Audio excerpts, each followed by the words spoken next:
What's good with the Shady Sports Network? I'm back here with episode number 7 inside the Rampage. I'm here with Coach Jackson and Coach B. Coaches, how you doing tonight? What's up with it? What's going on, boss? Man, I'm so excited for tomorrow. Monumental announcement.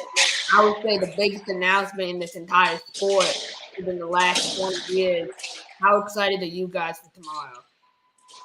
Man, I'm super excited, bro. You got to think about it. We making history tomorrow. You can't beat that. You don't get no better than that. We making history, man. That's monumental. Me personally, I'm excited to know that the league's coming back and it's real. You know what I'm saying? It's real. Uh, I'm just ready to see who we face against and what the schedule's gonna be like. Where we gotta go, who gotta come to us. I want to see who other teams gotta face. Like it's just exciting to know that the league back and we gotta figure out where we're going.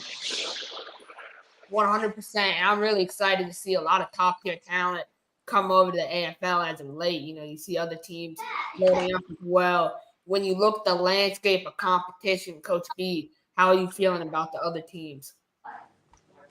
I'm right where I always been at. I'm feel good.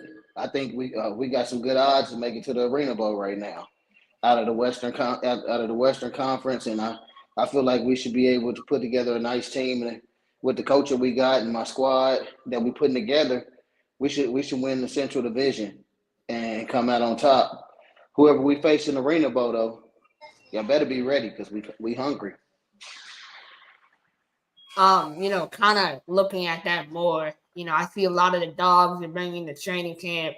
It's going to be a great battle. Competition is going to be at the highest ceiling, I think, of any team in this entire sport. How will you evaluate training camp battles and decide who will come out on top? Coach Jackson, we'll start with you. Basically, just guys that's gonna be mentally focused, that's gonna do everything we ask them to do. Guys that's gonna give us 100%.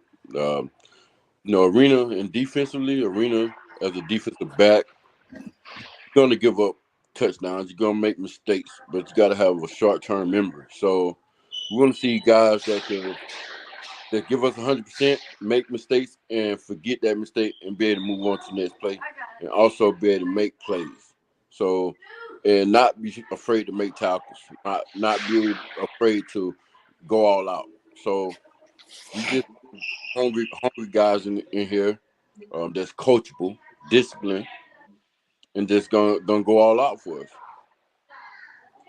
So it's gonna come down to who make plays, who's disciplined, who's coachable, and who just got that dog in them. Like Coach say, dog. We all preach that we want dogs in the day.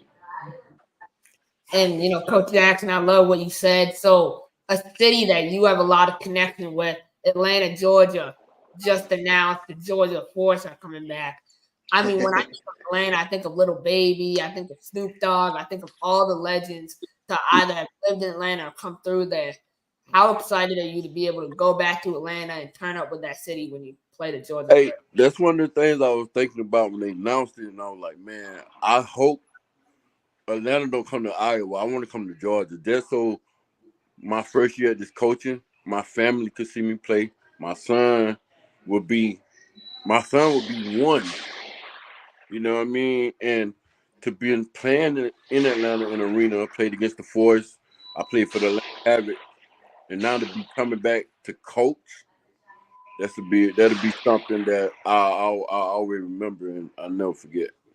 So I'm excited. I'm happy they do have a team close to home, but I'm excited, man.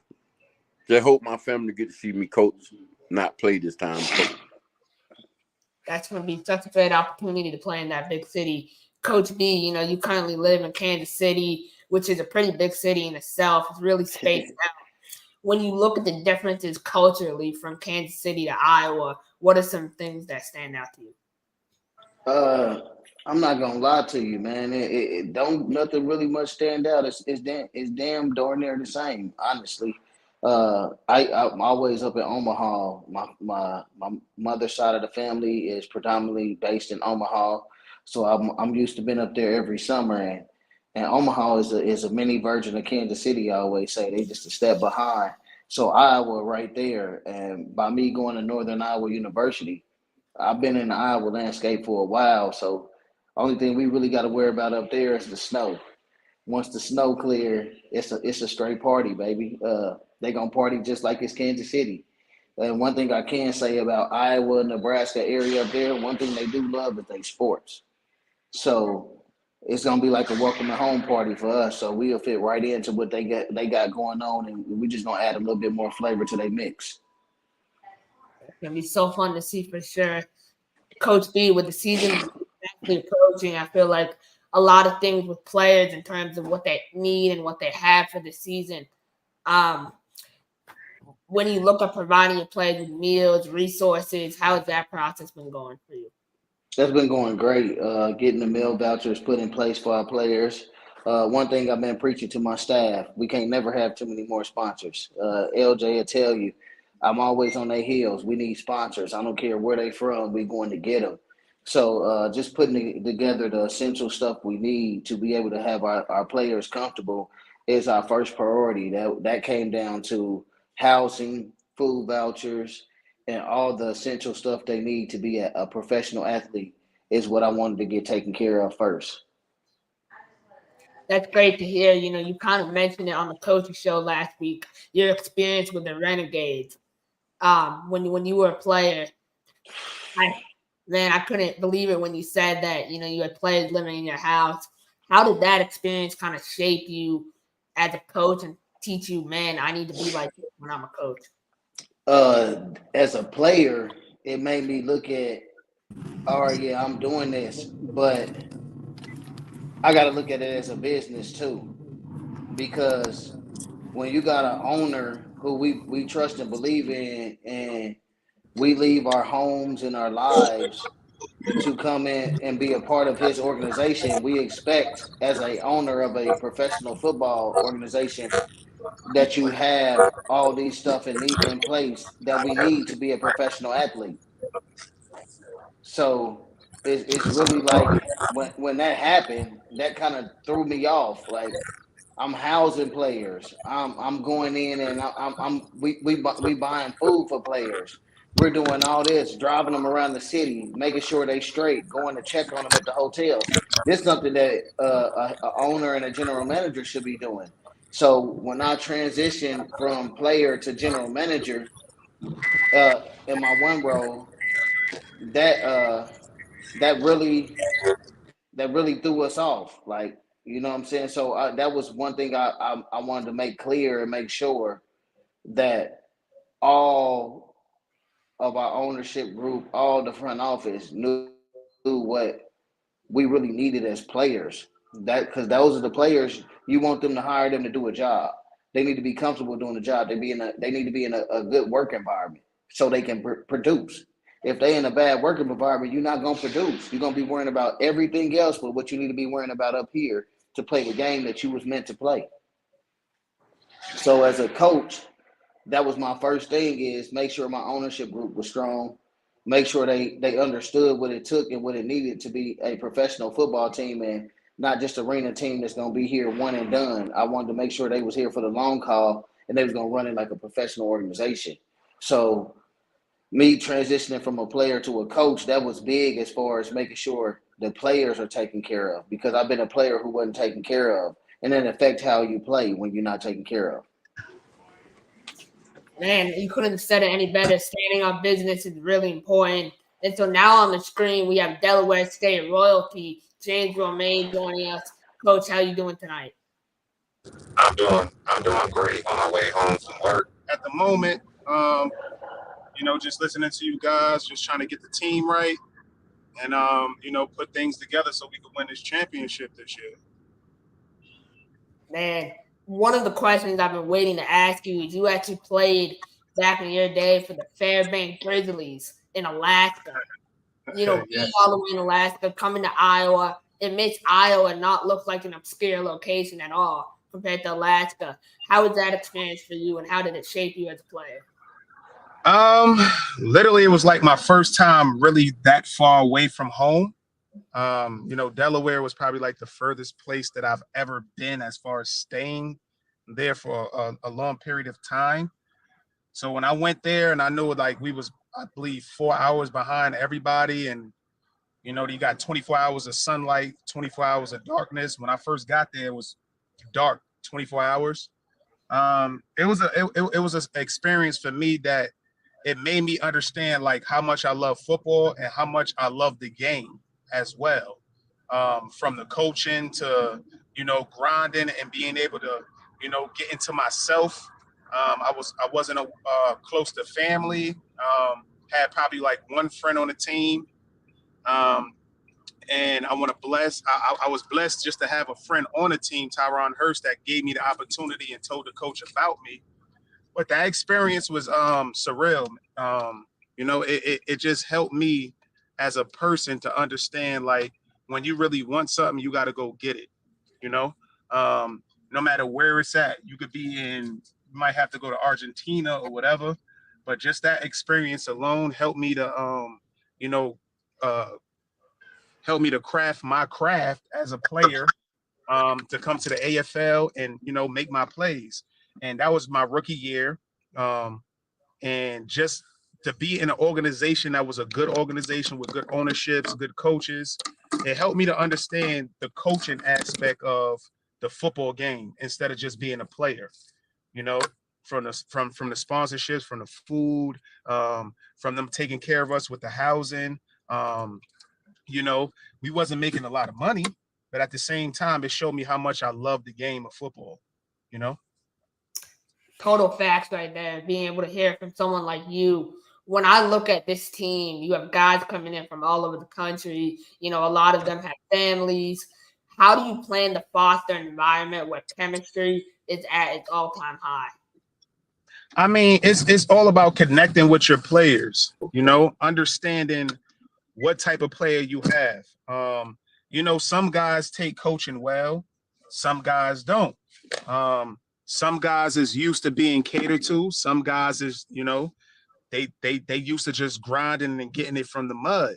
So it's all about, connecting with your players, being able to talk to them as, treat them like men because we playing a professional sport now. So you can't talk to them like they high school guys. We got to talk to them like they grown men, treat them like grown men. But at the same time, as coaches, we still have to be stern and, preach what we preach and what we care about as far as running coverages, running schemes, and things like that. And when you bring guys in on that type of level, we still have to be those type of coaches that understand the game because we played the game, and we want to be coached. We want to coach those guys the same way we was coached, and that was on a professional level. We want to give those guys the same thing that we got when we was players. I love to hear that. My final question for you tonight, Coach, is tomorrow the AFL is coming up to your home state, New York. You're from Queens. What does it mean to you that the announcement for the relaunch of this league is in not where you grew up per se, but in your home state? Oh, NYC is my home. Y'all don't understand something. When it came down to New York, when we was in Manhattan, Times Square, we could go downtown to Harlem, we could go anywhere. I mean, uptown to Harlem, we go to the Bronx. That's my home. New York City is my home. I feel like for them to announce it in New York City is a huge thing. New York City is one of the biggest, attractions here in the States, maybe the world. It's one of the biggest attractions. Everybody want to see New York City. So for us just to announce it in New York City, it's big, it's huge. That's like you having a concert in New York City and you selling out Madison Square Garden. That's big. Nobody really sells out Madison Square Garden, and Times Square is not too far from Madison Square. And for them to have the billboard there and doing all of this stuff there, man, it's surreal for me personally. Now I know everything is really going to happen, and we got to get going. I mean, it's so surreal for me. I've been watching this game for about 6 years, and thinking that it was on YouTube and now being on TV in Times Square, it showed me the evolution of the game. Coaches, I want to appreciate your time tonight. My final question for you all, we'll start with you, Coach Jackson. Coming into 2024, at the end of the year, other than winning a championship, what is your biggest accomplishment for this league as a whole? Keep growing, develop players, get them on to the next level. That's the whole thing. We're a developmental league. So we get guys in, develop them, get them to the next level, and we get ready to bring in the next group of guys. So I just want to accomplish just being able to win the championship and move guys up to the SFL, CFL, possibly NFL. Who knows? It's up to those guys, but just developing guys and getting them to the next level. What about you, Coach man? Basically, it's the same thing like Coach Jackson just said. Developing guys, focusing on their technique, getting them ready for the next level as far as XFL, NFL. And my main thing is, for me as a coach, teaching them how to be professionals. Right. Teaching them how to be professionals. Teaching them things that I did that they shouldn't do. You get what I'm trying to say? Teaching them things that I did that they shouldn't do to get them their minds a little bit more sharper. And the main thing is, I know Beast Mode done said this before, save your chicken. Save your chicken. Don't go out and just partying and spending your money because you're getting money. Learn how to invest into some money.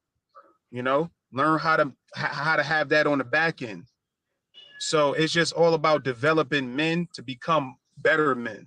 And that's my main goal. Coach B, what do you think? I don't know how to follow up after them two, man. It's always it's always hard when you got distinguished gentlemen like that to follow up after. But like they said, man, my goal is to make really my main goal is to make sure every man that come inside my doors or inside our facility before they leave, they a better man. They can take care of their family and they accomplish something. They learn something from us. And my main goal, me as a coach, is to be able to make sure I'm doing everything right for me and my staff, for me and my players, and I'm developing as a coach. And our main goal is to win an arena bowl. I feel like if we don't do that, then we ain't do our job because the staff we got right here is by far the best staff in the AFL. I was sitting talking with a general manager of an NFL team the other day, and we was talking on the phone with an agent. And the agent said he put me on the three-way with the general manager just to let me know something. He was like, I was talking to him and a couple other agents the other day, and they asked me a question. And the agent said, "What did I ask you, sir?" He said, "Where do you look at for your players besides the CFL and the XFL?" And the general manager said, me and about 90 other percent of the general managers in the NFL, we look at the AFL, but since it's been gone, we really don't look anywhere right now. He said, since the AFL is coming back, that's a good thing because we rather take a player who can play both sides of the ball and who got that grit, and we know when they tired, they still gonna be balling, then look at anywhere else. And the agent asked, like, do you recruit from the IFL or the other? He said those leagues are good leagues, but they don't benefit us. If it's not the AFL, the XFL, or the CFL, the NFL is not going to get them. So that right there tell you we set apart from a different level. So it's a different standard. So when you become an Iowa Rampage, you become a grown man. And we put that what my boys say. I know a lot of people don't like him, but we putting that shit on and we gonna come straight at you. Like I always say, put your 3D glasses because we coming straight at you. We pushing that shit in your face. We gonna be the best dressed team out there. We gonna look good. We gonna play good, and you gonna feel the drip in the grit from us. Dogs is relentless, and you only get them once in a lifetime. And this our rampage thing we bringing, this brand only gonna last once in a lifetime. That's it. That's all that needs to be said. I'm going to end on that. Coaches, again, appreciate your time. For all the fans watching, tune in to arenafootballusa.com at 3 o'clock. The big announcement. You don't want to miss it. And with that being said, I'll see you on the next episode of Inside the Rampage. We're in the show me state, I'm baby. a game changer. Hey. I'm a game changer. All right, fellas.